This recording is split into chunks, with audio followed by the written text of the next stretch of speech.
Let's read Room on the Broom. The witch had a cat and a very tall hat, and long ginger hair, which she wore in a plait. How the cat purred and how the witch grinned, as they sat on their broomstick and flew through the wind. But how the witch wailed and how the cat spat, when the wind blew so wildly it blew off the hat. Down cried the witch, and they flew to the ground. They searched for the hat, but no hat could be found. Then out of the bushes, on thundering paws, there bounded a dog, with the hat in his jaws. He dropped it politely, then eagerly said, as the witch pulled the hat firmly down on her head, "I am a dog, as keen as can be. Is there room on the broom for a dog like me?" "Yes," cried the witch, and the dog clambered on. The witch tapped the broomstick, and whoosh, they were gone. Over the fields and the forests they flew. The dog wagged his tail and the stormy wind blew. The witch laughed aloud and held on to her hat, but away blew the bow from her long ginger plait. Down cried the witch, and they flew to the ground. They searched for the bow, but no bow could be found. Then out from a tree with a ear-splitting shriek there flapped a green bird with a bow in her beak.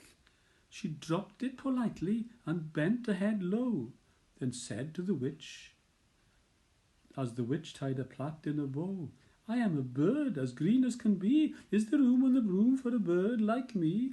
"Yes," cried the witch, as the bird fluttered on.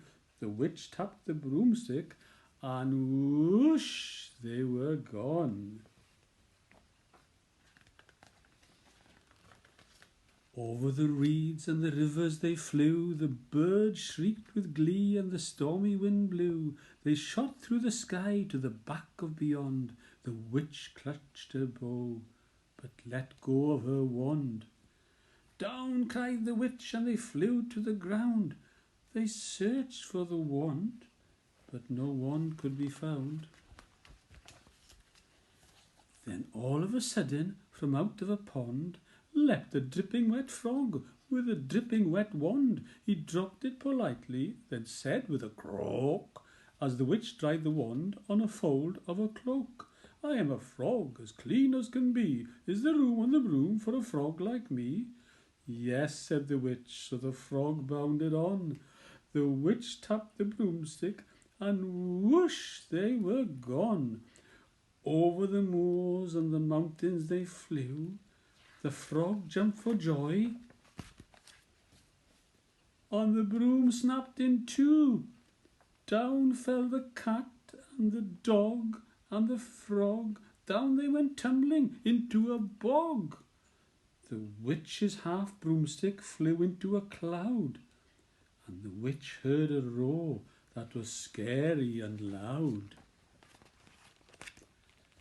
"I am a dragon as mean as can be, and I'm planning to have witch and chips for my tea." "No," cried the witch, flying higher and higher. The dragon flew after her, breathing out fire. "Help!" cried the witch, flying down to the ground. She looked all around, but no help could be found. The dragon drew nearer, and licking his lips, said, "Maybe this once I'll have witch without chips."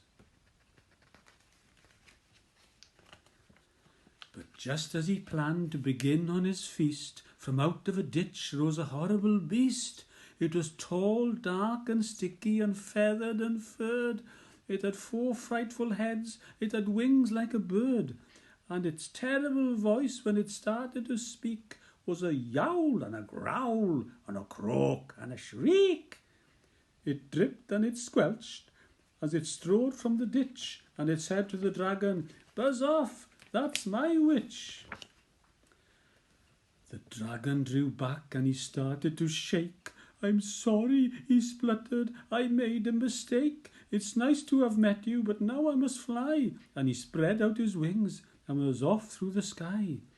Then down flew the bird, and down jumped the frog, down climbed the cat, and "Phew," said the dog, and "Thank you, oh thank you," the grateful witch cried. "Without you, I'd be in that dragon's inside."